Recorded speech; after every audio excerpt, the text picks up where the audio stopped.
I'm your knight in shining armor, and I love you. He's one of those extraordinary people that has that magic, something that neither you nor I will ever know what it is. You listen to that voice. Is that a good voice? I mean, Kenny, is that a good voice? It's distinctive, and that's the secret. Every man feels like he's a man's man. Every woman feels like he's a woman's man. Everybody embraces him. Kenny is like the John Wayne of country music.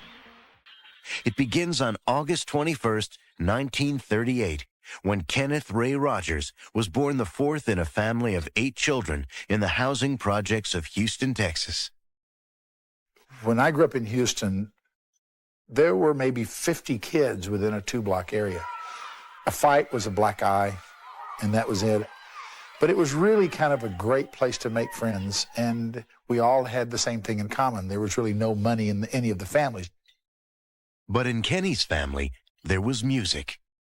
He's been singing even as a younger child. Mother used to take him to the hospital. She worked at the hospital, and she used to take him, and he would sing, You Are My Sunshine. That was the song the nurses always wanted him to hear, and they'd give him little treats and things. So really, I guess he's been entertaining all his life. When he wasn't playing his guitar, Kenny listened to the music of R&B artists, especially Ray Charles.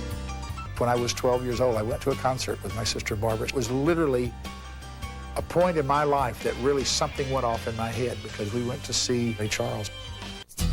By 1955, Kenny himself was getting paid to sing in a group called The Scholars. The Scholars was put together strictly for the sole purpose of finding girls. I was still in high school, and we would sing for different functions, and we learned very quickly that forget the football players, the singers got all the girls. I'm not sure we got our share, but the fact is we thought we did, and it was great for us. Once you get on that stage and you get that applause and that acceptance, especially a kid coming from the projects, that was a great rewarding factor for me. In the early days, what motivated Kenny Rogers was a desire to show his parents that he hadn't made a mistake by leaving college to become a singer. His drive, as long as his parents were alive, was always to show them that, gee, it hadn't been a mistake. He really could do it. He could be successful at that.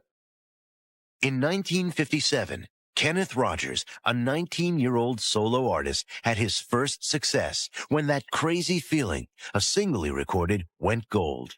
But Bobby Doyle, a jazz musician, believed Kenny's future was in music and asked Kenny to join his trio in 1959.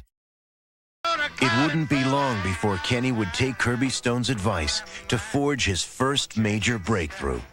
I just have to see what condition my condition. In 1966, Kenny Rogers was still singing jazz when he auditioned for Mike Settle of the New Christy Minstrels, a folk group. The single most giving human being I have ever met in my life, bar none. He was obsessed with making a difference in world hunger.